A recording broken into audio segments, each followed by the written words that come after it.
Nous sommes heureux d'être là. Vous savez, quand la vie est difficile, souvent on a des aspirations. Ça vous arrive d'avoir des choses que vous voulez dans le cœur.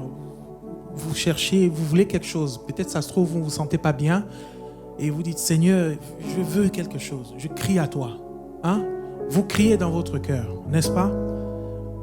Alors du coup, ce chant que nous allons chanter, il dit, comme soupire une biche après l'eau d'un ruisseau, moi aussi, Seigneur, je soupire après toi. Il faut soupirer après notre Dieu. Il n'y a pas de crainte à prier, à soupirer, à dire, Seigneur, ça ne va pas. Seigneur, ça va. Wouh! Mais Seigneur, je ne suis pas bien.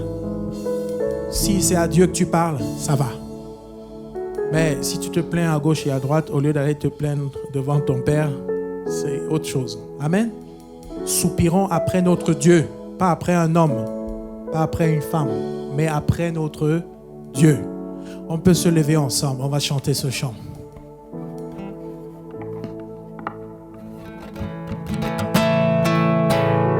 Comme soupire une biche après l'eau d'un ruisseau, moi aussi, ô Seigneur, je soupire après toi. J'ai soif de toi, mon Dieu, d'être là devant toi, de venir dans ton temple, me présenter à toi, pour qu'enfin me reviennent les souvenirs d'antan. Tout heureux, je courais vers ta maison.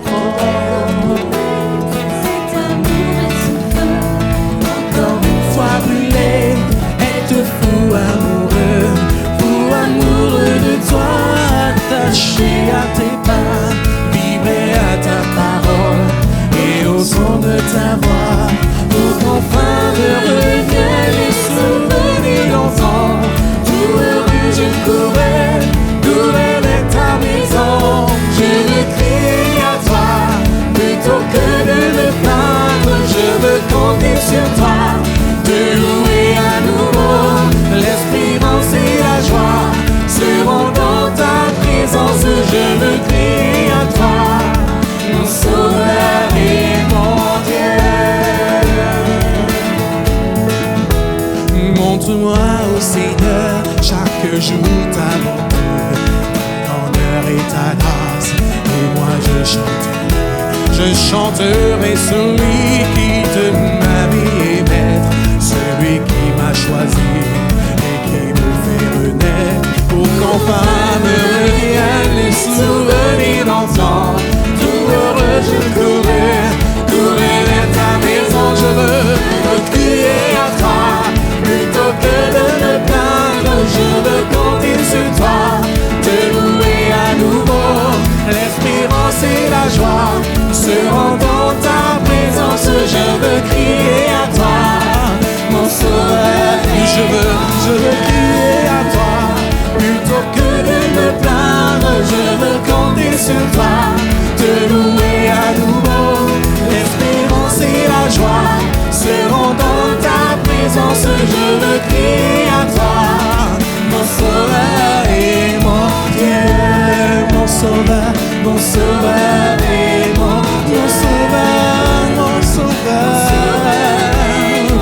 sauveur, toi Jésus, mon sauveur, dernière fois mon sauveur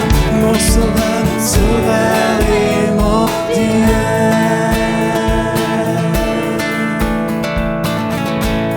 C'est un jour de réjouissance.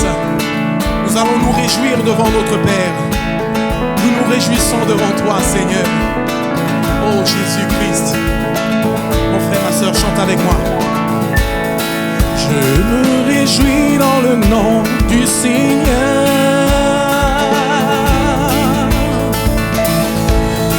Je me confie dans le nom du Seigneur. Je lève les mains dans le nom du Seigneur. Je danse de joie dans le nom du Seigneur. Je célébrerai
célébrerai le nom du Seigneur. Je célébrerai le nom du Seigneur. On y va ensemble.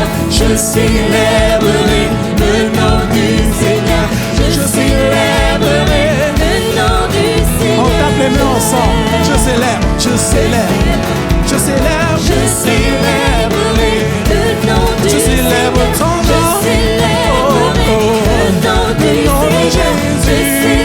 Je célèbre ton nom. Dans la fatigue, dans la détresse, je célèbre ton nom. Le nom de Jésus. Le nom de mon roi. Ne sois pas triste, célèbre le nom de Jésus. Le nom du Seigneur. Je célébrerai le nom du Seigneur. Célébrerons ton nom, Seigneur, chaque jour de notre vie. Nous allons célébrer ton nom. Nous allons pas. Non, car tu nous as donné ton sang, le sang à la croix. C'est le sang de la nouvelle alliance, c'est le sang de la croix, le sang de Jésus, le sang de l'agneau parfait, le sang de l'agneau parfait, immolé pour moi, pour mon péché, pour le péché de mon frère, pour le péché de ma sœur.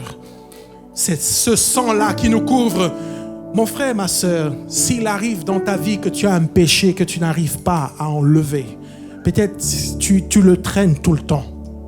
Pense au sang de Jésus. Le sang de Jésus a le pouvoir de délier toute chaîne dans nos vies. Mais seulement si nous croyons à ce sang. Amen. Que ce soit une confession pour toi, mon frère et ma sœur. Ton sang parle beaucoup mieux que tous les vains discours entendus sur la terre. Il parle pour ma défense, proclame la justice. Jésus, c'est ton sang.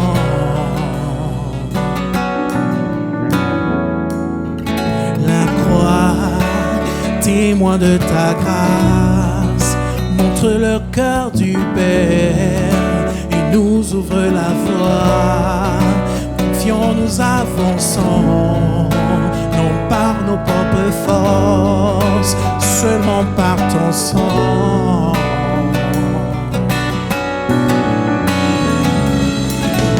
Comment être pardonné? Comment recevoir la vie? Seulement par le sang, seulement par le sang de Jésus.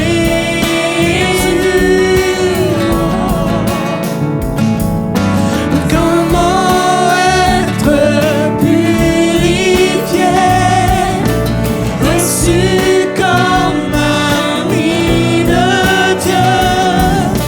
Seulement par le sang, seulement par le sang de Jésus.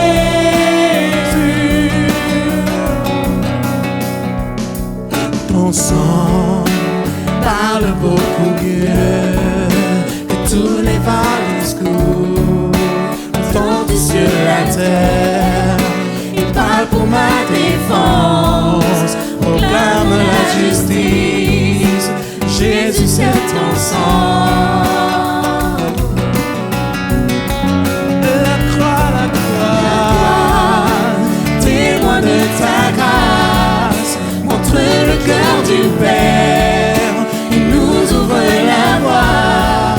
Confiants, nous avançons, non par nos propres forces, seulement par ton sang. Comment être pardonné? Comment recevoir la vie? Seulement par le sang, seulement par le sang de Jésus.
Jésus-Christ. Adore-le. Le sang de Jésus est si précieux. Il est si précieux. Il est nécessaire pour toi, mon frère. N'échappe pas à cela, mon frère. Non, ne fuis pas. Ne t'éloigne pas du sang de Jésus. Ne t'éloigne pas de sa couverture. Ne t'éloigne pas de cette couverture. Oh, Jésus.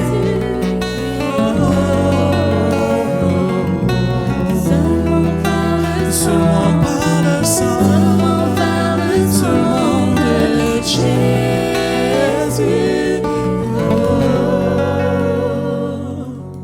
Comment être pardonné? Comment recevoir la vie? Seulement par le sang, seulement par le sang de Jésus.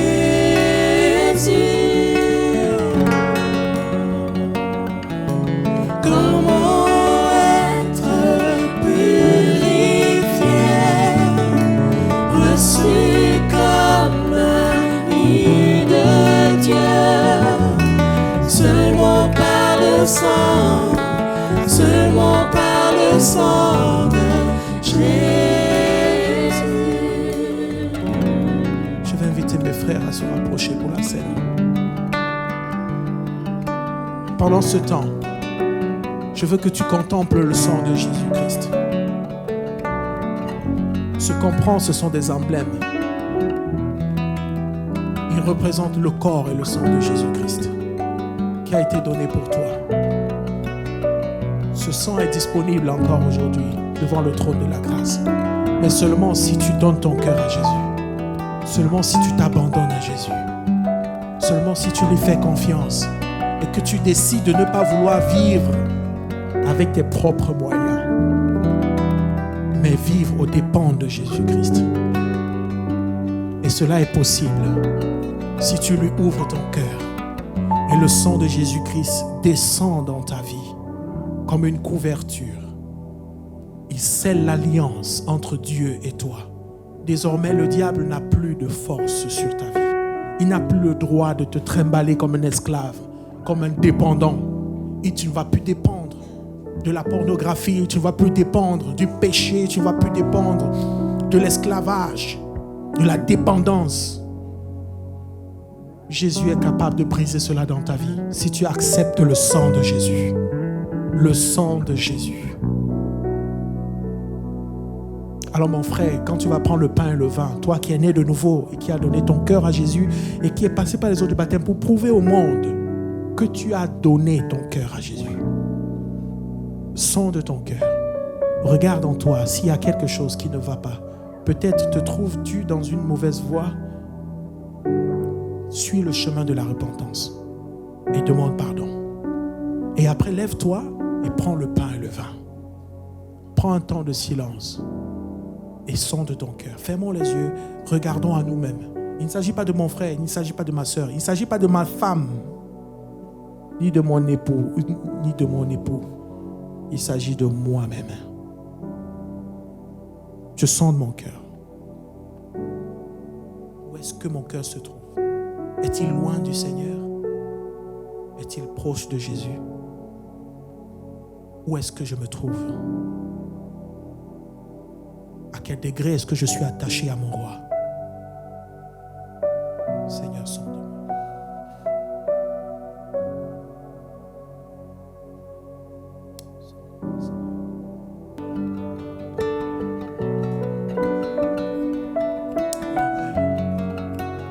Pendant que nous préparons ce que nous avons préparé à offrir à notre Dieu ce matin, j'aimerais juste nous laisser cette pensée au cœur. Ce que nous donnons, c'est vraiment pour l'avancement du royaume des cieux sur terre. C'est pour ceux aussi et celles qui ont donné et consacré toute leur vie à l'évangile. Dieu voit ce que nous donnons. Je prie qu'il nous bénisse abondamment, au-delà de ce que nous pouvons lui offrir. Au-delà de ce que nous pouvons lui offrir. Que le Seigneur bénisse ce moment d'offrande. Pendant que nos frères vont passer, nous allons demander au Seigneur d'ouvrir les yeux de notre cœur. Nous restons toujours dans un état de prière, d'adoration. Nous désirons que le Seigneur puisse nous visiter.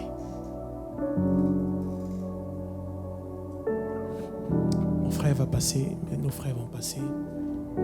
Et je vais nous demander de nous lever pour qu'on puisse chanter ce chant en même temps. Pour ceux qui le peuvent. Ouvre les yeux de mon cœur.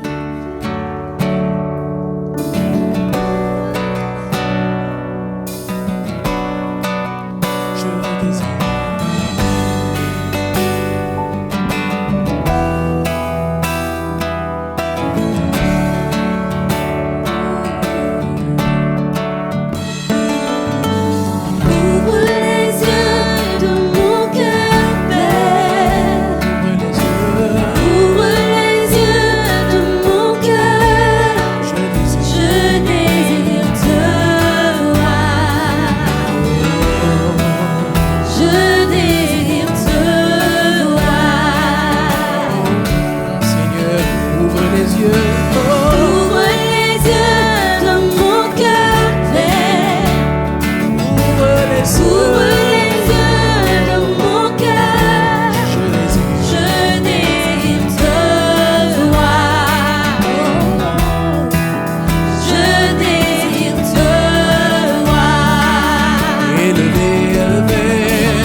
Ouvre les yeux de mon cœur. Ouvre les yeux de mon cœur. Oui, Seigneur, ouvre les yeux de mon cœur. Ouvre les yeux de mon cœur. Je désire te voir. Je désire te voir. Je désire te voir. Ouvre les yeux. Ouvre les yeux de mon cœur, Père. Ouvre les yeux de mon cœur. Je désire. Je désire te voir. Je désire te voir. Élevé au plus haut des cieux, rayonnant de l'éclat de ta gloire. Répands ton amour, ta force, alors que nous chantons. Tu es élevé au plus haut des cieux, Rayonnant de gloire. rayonnant de l'éclat de ta gloire. Répands ton amour. Réponds ton amour, ta force, alors que nous chantons. Tu es saint. Tu es saint. Tu es saint. Tu es saint. Oui, c'est vrai, tu es saint. Tu es saint. Tu es saint. Nous voyons ta sainteté, Tu Seigneur. es saint. Tu es saint. Nous désirons te Je voir. désire te voir. Même si physiquement on ne peut pas te voir, nous savons que tu es là. Seigneur, tu es saint. Tu es saint, tu es saint. Ce n'est pas par la vue que nous croyons, mais c'est par la foi. Tu es saint, tu es saint. Nous avons un Dieu présent, Emmanuel. Tu es saint, tu es saint. Seigneur, nous désirons te voir. Je désire te voir. Tu es saint. Tu es saint, tu es saint. Tu es saint. Tu es saint, tu es saint. Tu es saint. Tu es saint, tu es saint. Je désire te voir. Tu es saint. Tu es saint, tu es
veux-tu voir Jésus de tout ton cœur? Chante.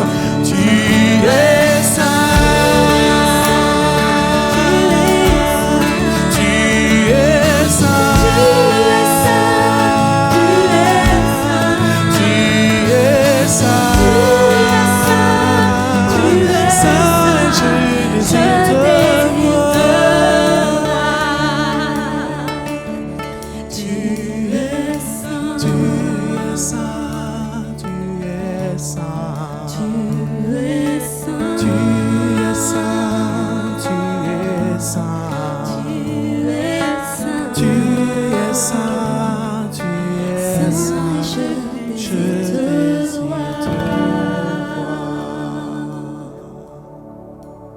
Alléluia, Jésus.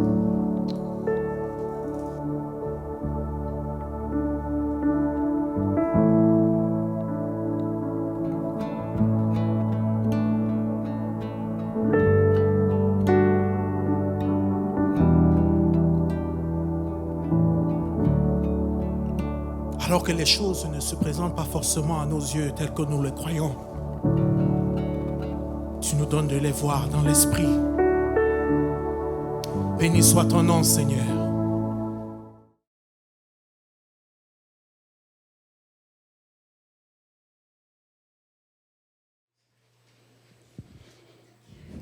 Bonjour à tous. Voilà, je suis content d'être avec vous encore ce matin. C'est une grâce. Merci au Seigneur pour ce qu'il a fait dans la vie de Tania, pour ce beau témoignage, beaucoup, très riche. Et elle nous a bien énuméré en tout cas le changement, la transformation, tout ce que le Seigneur a opéré. Alors on va se plonger dans la parole de Dieu si vous voulez bien, se remémorer certaines choses. On va ce matin parler de la Samaritaine, que vous connaissez tous. Cette femme samaritaine, j'ai jamais réalisé jusqu'à ce point, comme je le fais maintenant là depuis quelque temps, la leçon que le Seigneur tenait à nous donner au travers de cette histoire, qui est simple, qui est facile, que tout le monde connaît, qu'on a entendu certainement prêcher des centaines de fois dessus. Mais plus je lis et plus j'apprends et plus je suis émerveillé de ce que le Seigneur voulait faire. Jésus, qui est le Fils de Dieu, mais qui est aussi Dieu lui-même. Vous êtes d'accord? En tout cas, pour les croyants, c'était des choses qui étaient peut-être difficiles. Moi, je viens de l'islam. C'était compliqué d'accepter, de comprendre que Jésus puisse être déjà le Fils de Dieu. Et puis, Dieu lui-même, c'est juste inconcevable, vous comprenez? Il y a besoin du secours de l'Esprit de Dieu pour, d'une part, accepter et puis comprendre, parce que l'Esprit de Dieu nous rend capable de comprendre et d'accepter des choses qui, dans l'entendement humain, sont inacceptables. Et comme pour Tania et pour tous ceux qui sont dans cette salle, et tous ceux, en tout cas, qui ont eu leur vie transformée, on sait que la transformation qui est opérée en nous, c'est quelque chose de surnaturel. Et Dieu a vraiment touché nos vies. Je suis un peu, pas déçu, mais... J'aimerais des fois parler à la télé à tous ces journalistes et toutes ces personnes qui voudraient expliquer la foi et nous dire à nous comment ça marche, vous voyez. Et ils font des études, ils sont interpellés, et puis ils appellent des historiens, des sociologues et tout ce qu'on veut pour essayer d'expliquer les phénomènes, comme si on donnait de l'argent aux gens pour qu'ils viennent à la foi. Mais ce qu'ils n'ont pas compris, c'est que c'est un mouvement de l'esprit. Voilà, on parle des évangéliques et de toutes sortes de noms qu'on peut nous donner, mais n'ont pas compris, et mes compatriotes dans l'islam aussi, voilà, ils pensent qu'on fait une guéguerre, une compétition, et vous avez tant de convertis et nous tant de convertis, mais nous on fait rien pour ça, vous comprenez? Nous on annonce l'évangile et c'est Dieu qui attire les hommes, les femmes à lui, parce que c'est une œuvre de son esprit. Amen. Jésus n'est pas venu il y a 2000 ans pour le fun, il est venu pour donner sa vie, et le but premier, la volonté profonde et puissante qu'il y a dans le cœur de Dieu, c'est le salut des hommes. Si nous avons la Bible de nos jours, si Dieu a déployé tout un plan extraordinaire qui a traversé les âges et qui touche toute l'humanité, si Dieu a envoyé son Fils, et en fait si Dieu s'est fait homme et qu'il est venu mourir sur la croix, chose qui était aussi inconcevable lorsque nous étions dans l'islam, eh bien, c'était par amour et pour sauver les hommes. Alléluia. C'est son but premier. Et il n'y a pas d'autre but, il n'y a pas d'autre désir que Dieu ait dans son cœur, c'est que tous les hommes soient sauvés. Et on va le voir dans ce message.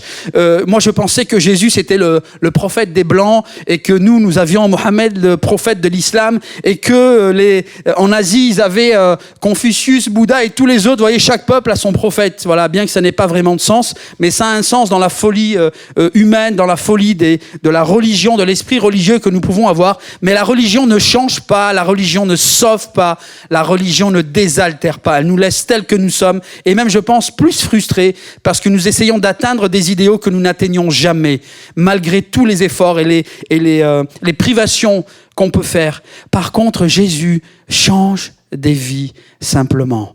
Et là, nous quittons un chemin où nous sommes dans les efforts humains, dans les mérites, vous voyez, qui nous plaisent à nous en tant qu'êtres humains, parce que c'est comme ça qu'on fonctionne depuis l'enfance. Hein, vous vous souvenez, si tu es sage, tu auras un bonbon. Si tu es méchant, tu n'auras pas ci. Si tu as des bonnes notes, tu auras ton cadeau. Et on grandit avec ça parce que ça fait partie de l'être humain. Alors, lorsque le message de la grâce arrive, que tout est payé, il n'y a rien à faire, tu dois juste accepter et croire que Jésus est celui que Dieu a envoyé. Ah non, c'est trop facile, comprenez? Et puis là, on n'a aucun mérite parce qu'on ne fait pas d'œuvre pour tout ça. C'est lui qui l'a fait, l'œuvre. Et pourtant, c'est ça le message de la grâce qui est annoncé sur la terre depuis plus de 2000 ans maintenant et qui agit encore de nos jours. Amen. Vous êtes là ce matin avec moi? Amen. Ouvrons la parole dans Jean chapitre 4 et nous allons voyager un peu avec Jésus jusqu'à Sichar. Jésus, donc, les chapitres précédents, est avec Nicodème à Jérusalem, et vous vous souvenez de ce religieux juif qui était, pour lui, c'était un défi. Il était ballotté entre sa communauté religieuse, sa communauté de leaders religieux du peuple d'Israël, où il y avait une certaine interprétation de la loi juive. Et là, il est confronté à Jésus, un homme de Dieu qui accomplit des miracles, des choses incroyables, qui parle comme personne n'a jamais parlé et qui enseigne les choses de Dieu comme personne ne les enseigne. C'était un message nouveau.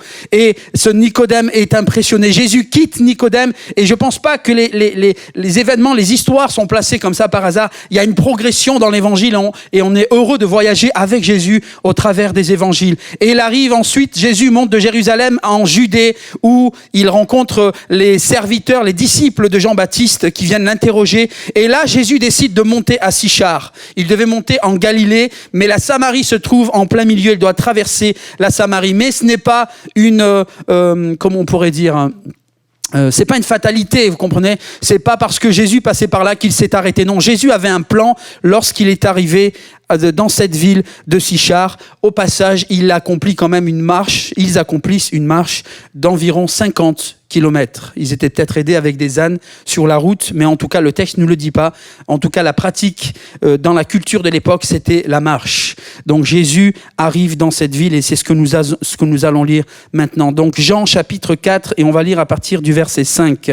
C'est ainsi qu'il arriva près d'une bourgade de Jésus, donc de Samarie nommée Sichar, non loin du champ que Jacob avait donné à son fils Joseph. C'est là que se trouvait le puits de Jacob. Jésus, fatigué du voyage, s'assit au bord du puits. Il était environ midi. Une femme samaritaine vint pour puiser de l'eau.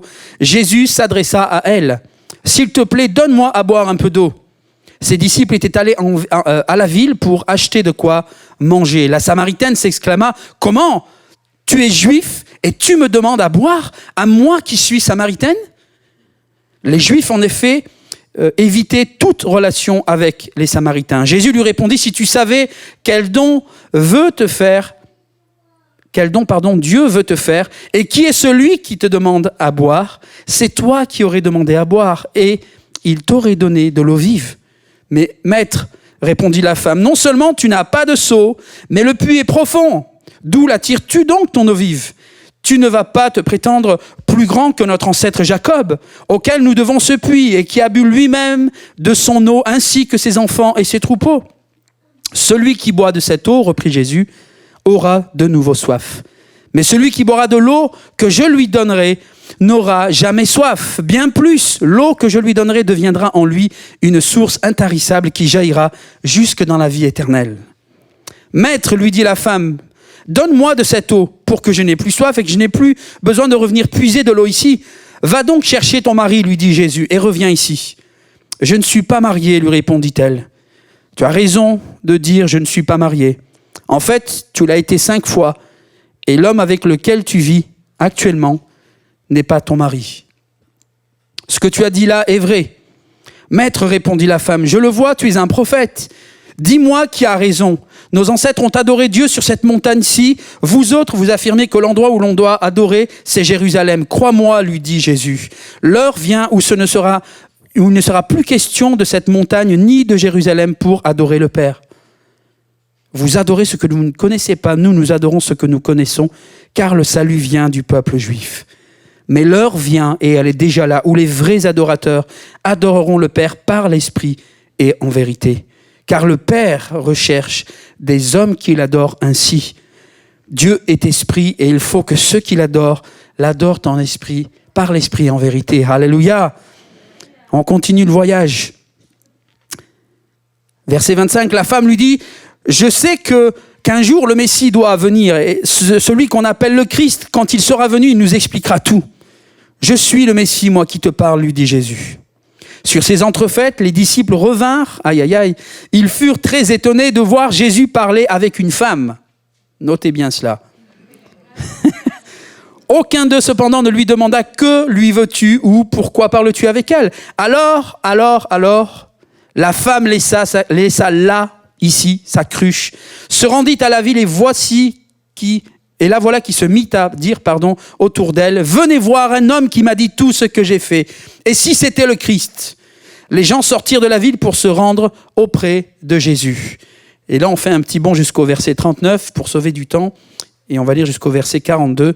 Verset 39, donc, « Il y eut dans cette bourgade beaucoup de Samaritains qui crurent en Jésus grâce au témoignage qu'avait rendu cette femme en déclarant « Il m'a dit tout ce que j'ai fait ». Lorsque les Samaritains furent venus auprès de Jésus, ils le prièrent de rester et il passa 2 jours chez eux. Ils furent encore bien plus nombreux à croire en lui à cause de ses paroles, à cause des paroles de la femme donc. Et il disait à la femme, nous croyons en lui, en Jésus, non seulement à cause de ce que tu nous as rapporté, mais parce que nous l'avons nous-mêmes entendu et nous savons qu'il est vraiment le sauveur du monde. Amen. Alléluia. Et de même, ce matin, toi qui ne connais pas peut-être le Seigneur, qui n'a pas expérimenté, qui est peut-être athée ou dans tes pratiques religieuses, eh bien, sache que de la même manière que ces hommes-là, ces Samaritains, hommes et femmes, ont entendu le témoignage de cette femme, peut-être tu as entendu le témoignage de Tania ce matin. Et que tu commences à croire, ton cœur est touché.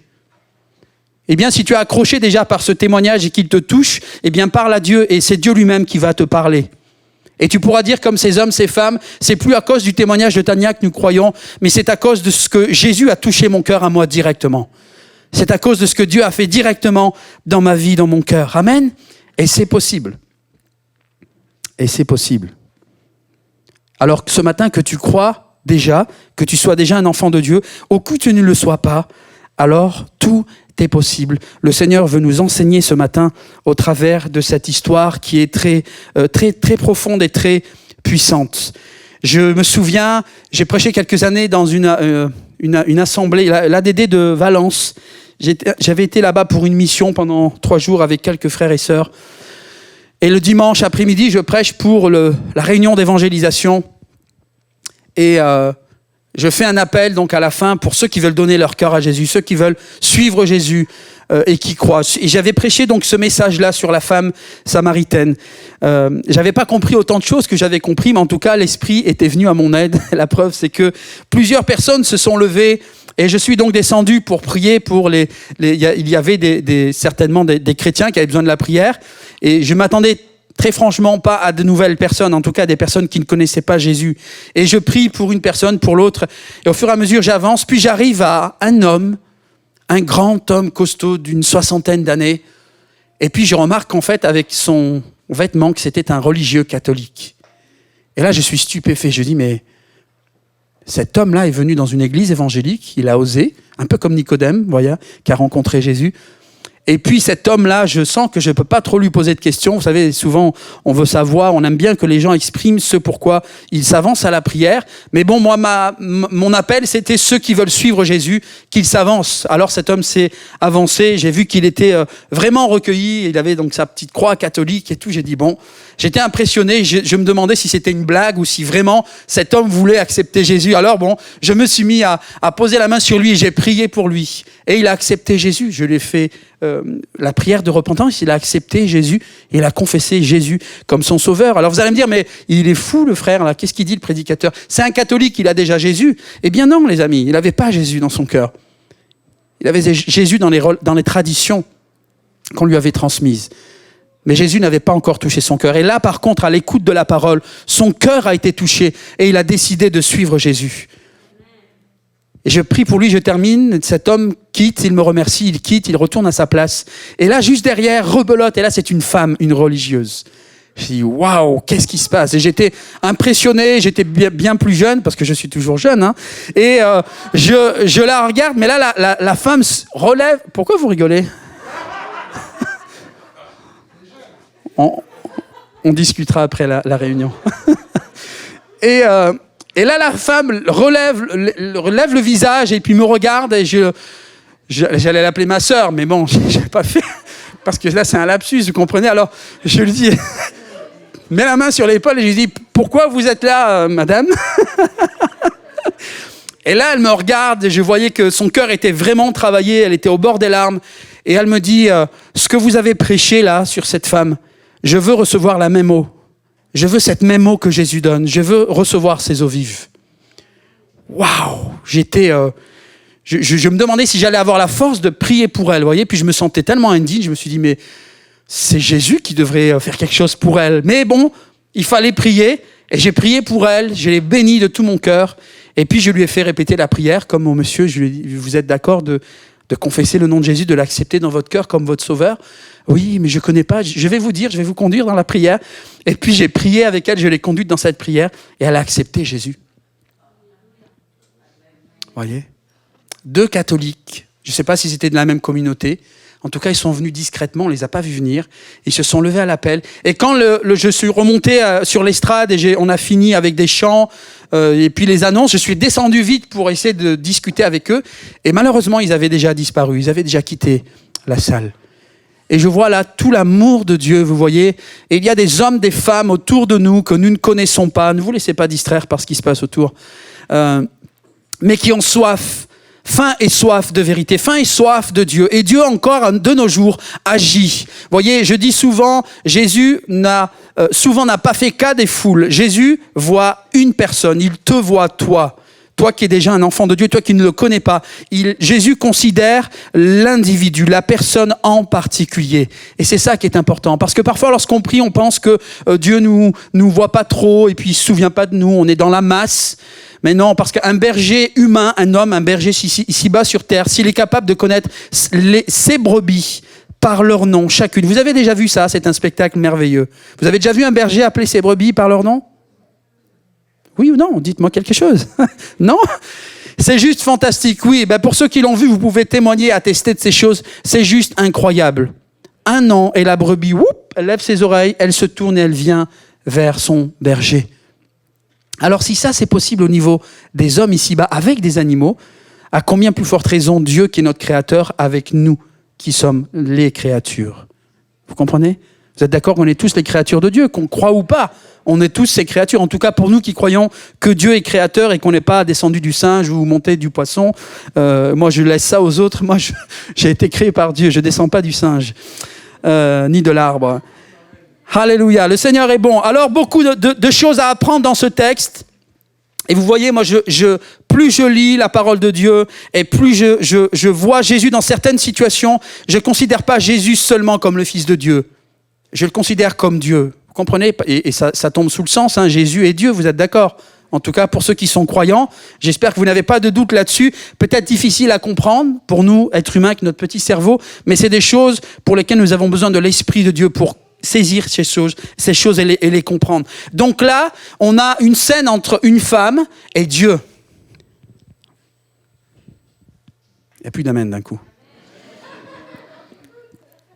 Dieu, au travers de Jésus, voilà, passe de village en village, et vous remarquerez en lisant les évangiles qu'à chaque fois, l'intention du Seigneur, ce n'est pas de rencontrer des foules, c'est de rencontrer un homme, une femme, avec qui il va prendre du temps, il va converser, qu'il va relever, qu'il va sortir de sa condition misérable selon les hommes et qui va l'élever, lui redonner sa dignité. Et c'est exactement ce que nous vivons là avec cette femme samaritaine. Cette femme, faut savoir, c'est une Samaritaine et en plus c'est une femme. Elle avait rien pour elle, la pauvre. Dans le contexte de l'époque, dans la loi judaïque, les Samaritains sont considérés comme impurs. Vous entendez ? Pour les Juifs, ils sont considérés comme impurs. Et les rabbins enseignent dans ce sens, en leur disant, attention, depuis leur tendre enfance, ces gens-là, les Samaritains, ils sont impurs. Vous ne devez pas les fréquenter. Alors que ces Samaritains, vous savez, ce sont des Juifs, dans l'histoire, historiquement, anciennement, ce sont des Juifs qui, lorsque les Juifs ont été déportés à Babylone, eh bien, certains sont restés dans le pays. Et comme le pays manquait de population, alors les rois de Babylonie ont envoyé de la population, mais de ces régions-là, avec leurs pratiques païennes, ils les ont exportés là, en Samarie. Et ces hommes et ces femmes qui venaient de Babylonie se sont mélangés avec le reste des Juifs qui restaient en Israël. Et ça a donné les Samaritains. C'est ce mélange qui a donné les Samaritains. Et depuis ce moment-là, c'est quelque chose d'historique. Et il y a comme une haine, vous m'entendez, une haine nationale des Juifs contre les Samaritains. C'est pire que la peste. Et je pèse mes mots. Au point que même certains rabbins, dans leurs commentaires rabbiniques, vous savez, dans la Mishnah et dans le Talmud, il y a des commentaires qui disent que un Juif donc, ne doit pas être au contact d'un Samaritain, ne doit pas partager les accessoires, la vaisselle, ne doit rien mettre en commun avec un Samaritain. Et une femme samaritaine, sa salive même est impure. Si quelqu'un venait à manger dans la vaisselle ou boire dans un verre qu'un Samaritain a utilisé, il serait souillé. Et c'est un péché, selon certains rabbins. Pas tous, certains rabbins. Donc vous imaginez le poids, et encore ce n'est qu'un échantillon de toute la culture, mais c'est le poids de souffrance qui pesait sur cette femme, vous comprenez, en tant que Samaritaine et en tant que femme. Donc qu'elle n'y considérait pire que moins que rien, vous comprenez ? Il y a des choses, moi je viens de l'islam, il y a des choses que j'ai vues, je ne généralise pas dans toutes les familles et toutes les situations. Je pensais que les femmes étaient souvent maltraitées, mais lorsque je me suis mis à étudier, et puis là notamment la Samaritaine, j'ai compris que les pauvres, il y a beaucoup de cultures dans notre monde où les femmes sont juste piétinées et sont moins que rien, vous comprenez ? Donc c'est pour cela que le Seigneur est venu à elle, il n'est pas venu là pour rien. Jésus donc fait au moins 50 kilomètres avec les disciples, ils arrivent à Sichar, ils vont acheter à manger et Jésus s'assoit au bord du puits. Et ce matin, je pense que Jésus vient s'asseoir au bord de ton puits, le puits de ta vie, et pour te rencontrer. Alors imaginez le choc, et c'est pour ça que cette femme réagit fortement. Jésus lui dit, donne-moi à boire. Et la femme, donc là, cette femme samaritaine, elle hallucine, elle dit, mais comment, toi qui es juif, tu es un homme et tu viens me demander à moi à boire de l'eau, comment je vais te donner de l'eau ? Il faut un récipient pour boire, vous êtes d'accord ?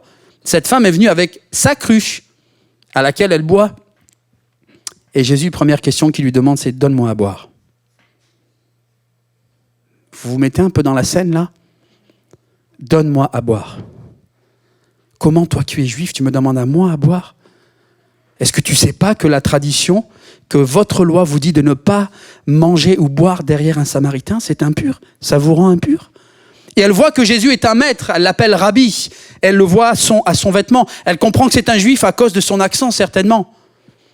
Donc Jésus n'a aucune excuse, il est censé connaître ces choses. Et cette femme, imaginez le choc, le trouble qu'elle vit là dans cet entretien avec cet homme, avec Jésus, qu'elle respecte puisqu'elle appelle maître. Les Juifs, effectivement, n'ont pas de relation, n'empruntent rien, n'utilisent rien qui appartienne à des Samaritains. Et là, on est face à, on va dire, à deux barrières. Il y a une barrière raciale, qu'on le veuille ou pas, et il y a une barrière culturelle. Eh bien, ces deux barrières, Jésus vient et les renverse. Jésus renverse ces barrières dans la vie des hommes et des femmes. Versets 10 et 11, la femme ne comprend pas parce que Jésus n'a pas de seau. Comprenez, il n'a pas de seau pour puiser l'eau. Elle lui dit, mais d'où elle vient ton eau vive ? Et de suite, elle se cache derrière les traditions. Et le puits dans nos vies, ça représente nos traditions, notre religion, tout ce vers quoi nous allons essayer de nous désaltérer. Vous comprenez ? Ça peut être les plaisirs de la vie, toutes sortes de choses. Mais c'est souvent les traditions, la religion derrière lesquelles on se cache. Et là, Jésus vient la confronter justement là. Et Jésus lui dit, mais tu sais, cette eau-là, elle te changera pas en fait. Tu auras toujours soif. Alors elle comprend toujours pas. Puisqu'elle dit, oh, donne-moi de cette eau que j'ai plus à venir. C'est la corvée de venir au puits chercher l'eau à chaque fois avec ma cruche. Elle est encore dans un niveau, vous voyez, ici-bas, dans les choses de ce monde-là. Et puis, attendez, je vais peut-être un peu trop loin. Non, versets 13 et 14, Jésus donc annonce une eau qui est spéciale. Jésus lui parle d'une eau qu'elle ne connaît pas. Certainement elle lui désigne le puits, elle lui dit, cette eau-là, au verset 13, si tu la bois, tu auras de nouveau soif. Mais celui qui boira de l'eau que je lui donne n'aura plus jamais soif. Jésus ne veut pas lui parler de cette eau du puits ou d'un quelconque puits qu'on boirait. Jésus veut lui parler de l'esprit que Dieu est prêt de donner à tous ceux qui se tournent vers lui. J'aimerais qu'on prenne le premier slide, si on peut. C'est une annonce du prophète Ésaïe.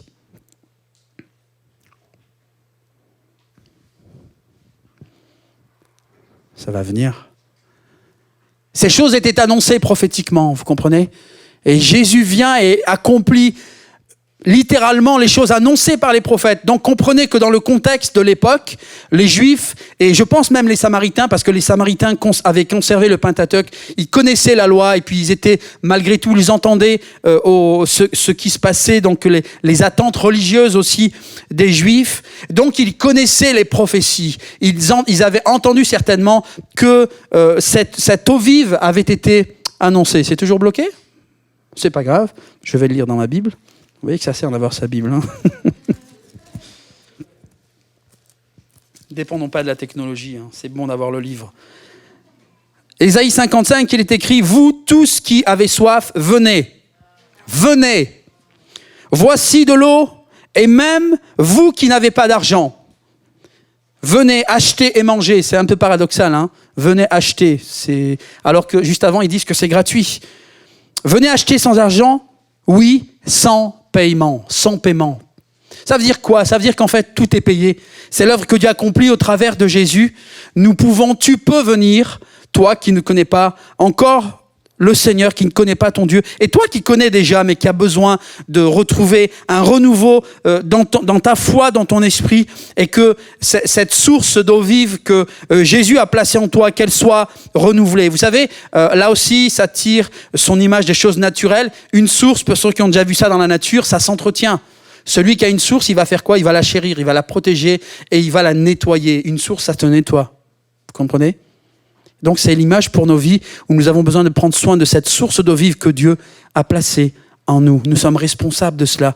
Une source, elle se bouche avec des feuilles mortes, des bâtons, des végétaux, parfois même des bêtes mortes. Donc le propriétaire de la source, il doit en prendre soin. Eh bien, je prends soin de cette source d'eau vive que Dieu a placée en moi. Là, on parle de choses surnaturelles, c'est-à-dire de l'esprit que Dieu donne à tous ceux qui se tournent vers lui. Et verset 16, pour moi, c'est quelque chose de magnifique. Jésus, vous voyez le tact, et c'est pour vous, les chrétiens, pour nous, un conseil. Lorsque nous témoignons, nous avons cette mauvaise tendance à pointer les choses négatives chez la personne alors qu'elle n'est pas croyante. On voudrait qu'elle soit irréprochable, entre guillemets, comme nous dans nos vies, qui connaissons tous les tenants et les aboutissants dans les pratiques, les bonnes et les mauvaises pratiques. Jésus, lui, ne pointe aucun de ses péchés. Il lui pose une question, va chercher ton mari. Où est ton mari? Va chercher. Et puis c'est cette femme qui ose avouer qu'elle n'a pas de mari. Là encore, un autre poids de honte. Écoutez bien, Jésus ne la condamne pas. On entend souvent, j'ai peut-être prêché aussi comme ça, pardon Seigneur, que cette femme était une femme de mauvaise vie. Mais c'est faux. C'est juste une femme samaritaine et une femme. Vous comprenez? Une femme pour lesquelles la loi dit que nous avons le droit de les rejeter, de les quitter.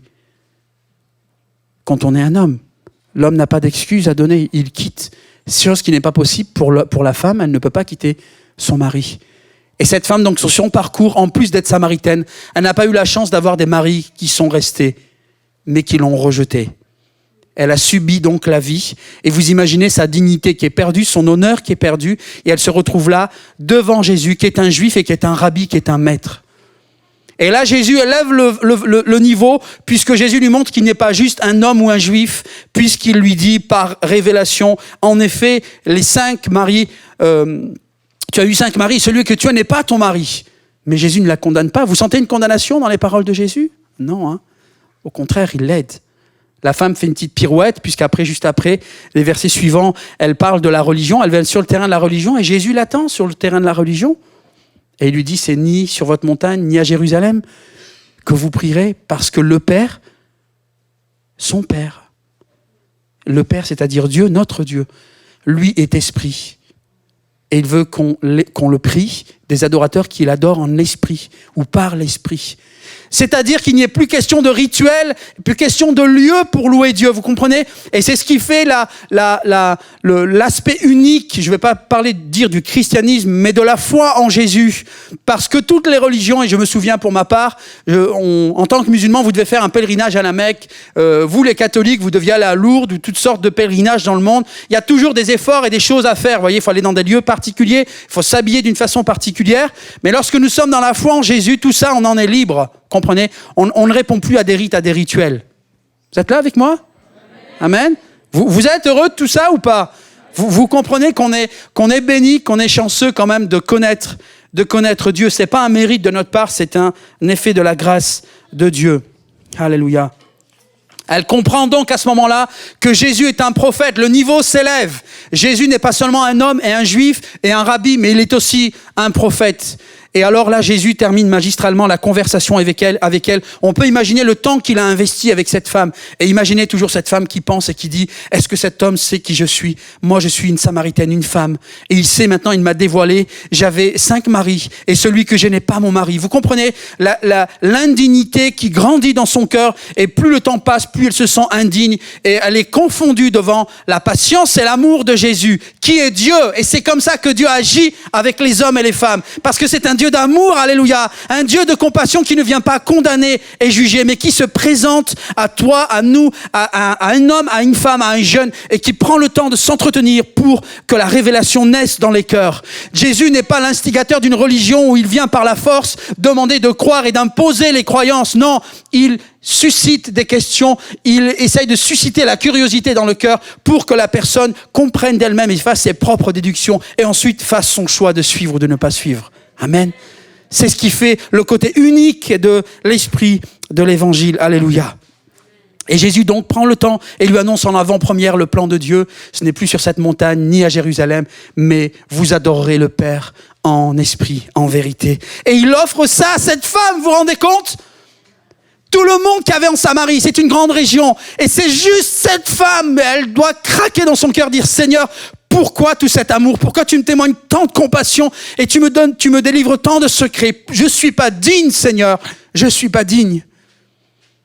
Mais plus elle sent son indignité, plus elle sent que le Seigneur est en train de l'élever, vous comprenez ? Et de l'honorer.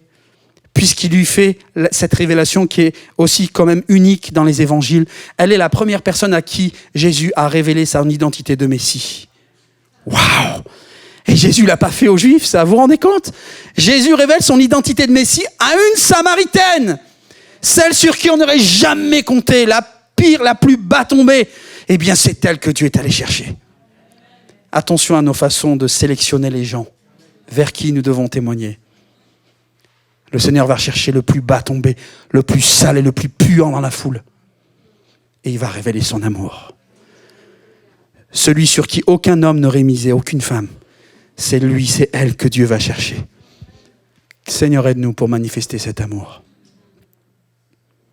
Et Jésus vient donc s'asseoir au puits, sur le puits de nos vies, pour nous faire comprendre que c'est ni nos traditions, ni notre religion, ni notre histoire familiale, ni les plaisirs de ce monde qui vont abreuver nos cœurs, mais c'est simplement l'Esprit, son Esprit, l'Esprit de Dieu qu'il est prêt à donner à tous ceux qui croient.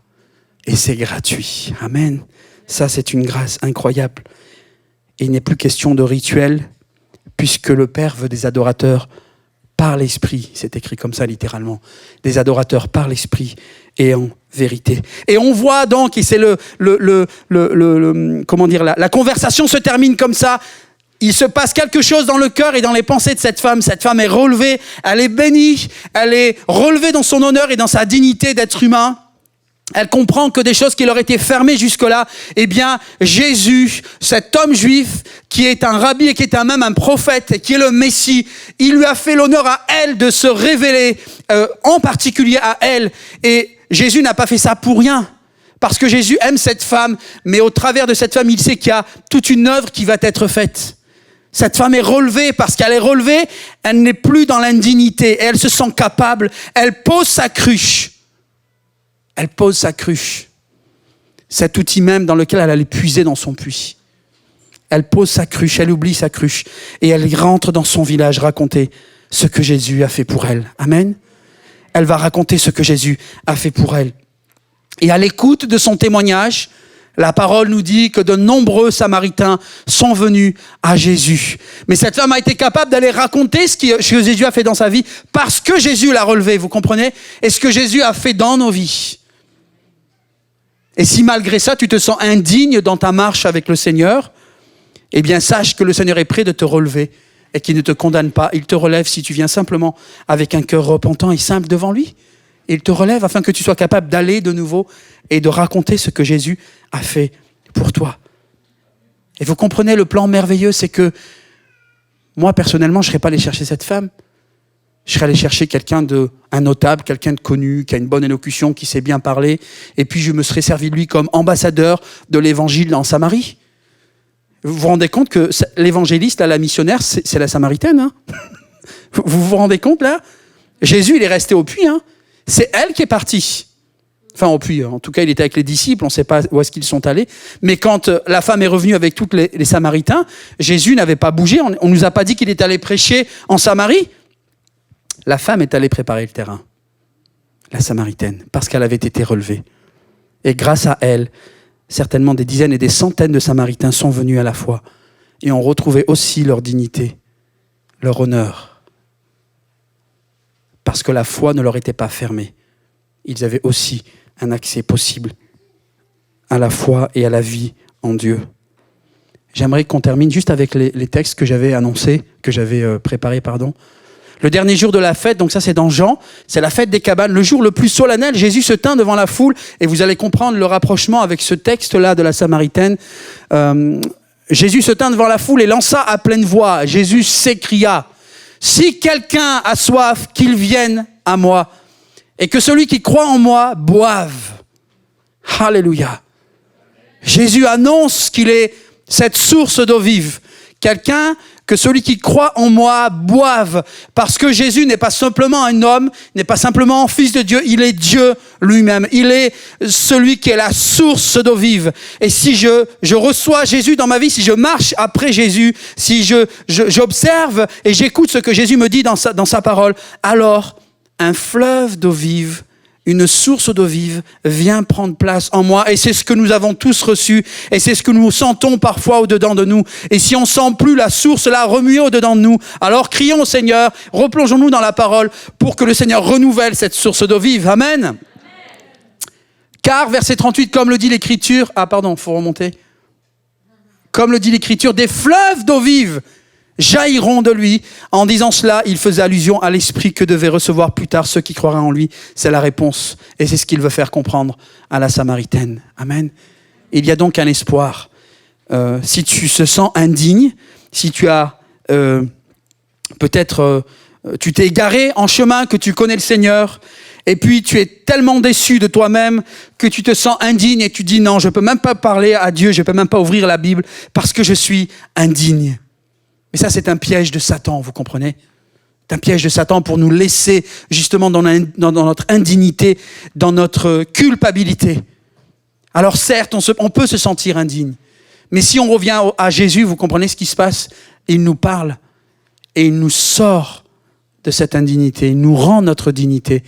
Et comme la Samaritaine, nous pouvons repartir, poser notre cruche et partir auprès des autres, en tout cas vivre pleinement la foi que le Seigneur nous a donnée. Et pour les amis, peut-être qui viennent pour les premières fois, ou ceux qui sont dans l'église, qui viennent régulièrement, qui sont des sympathisants, qui hésitent à s'engager avec le Seigneur, eh bien, on vous dit de la part du Seigneur, marchez avec le Seigneur.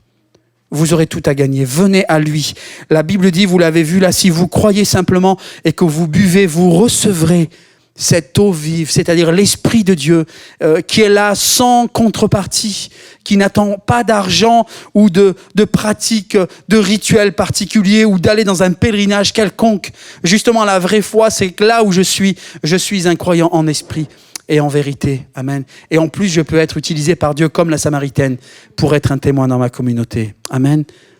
Alléluia. Nous allons terminer pour la prière. Merci Seigneur pour ta parole. Seigneur, nous pourrions en dire tant et tant en plus, Seigneur. Mais je te rends gloire, Seigneur, pour ce partage, ce temps que nous avons passé, Seigneur, et pour ces choses que tu veux nous rappeler, cette bonté, cette majesté, cette grâce que tu as en tant que Fils de Dieu et Dieu lui-même, Seigneur, où tu viens simplement, avec simplicité, nous suggérer de croire et de répondre à ton appel de venir et de boire à ces eaux que tu as préparées. Tu les avais annoncées par tes prophètes déjà dans l'Ancienne Alliance, et tu viens toi-même, Jésus, dans un corps d'homme, tu as quitté ton ciel de gloire et tu viens, Seigneur, nous proposer encore cette source d'eau vive. Ce n'est plus seulement les prophètes, mais c'est toi en personne qui viens, toi la source d'eau vive, tu viens au milieu des hommes et tu nous lances encore cet appel par ta parole. Et encore ce matin, mon Dieu, par le témoignage de Tania, Seigneur, tu nous lances cet appel de venir boire aux eaux que tu as préparées, aux eaux que tu veux donner à chacun de tes enfants et à ceux qui ne te connaissent pas. Merci pour l'action de ton esprit ce matin sur ton peuple, pour l'action de ton esprit sur ceux qui viennent, pour là où les premières fois, pour ceux qui ne sont pas décidés à s'engager avec toi. Viens, Seigneur, t'entretenir avec eux comme tu l'as fait avec la Samaritaine. Viens les bénir, viens les toucher. Moi, je ne connais pas la vie de ces hommes, de ces femmes, mais tu sais mettre le doigt, tu sais t'asseoir au bord de leur puits et tu sais comment t'entretenir avec eux. Merci pour la puissance de ta parole, la puissance de l'évangile, pour la puissance de ton amour, et qu'à ton nom soit toute la gloire et que tu sois glorifié en toutes choses au nom puissant de Jésus. Amen.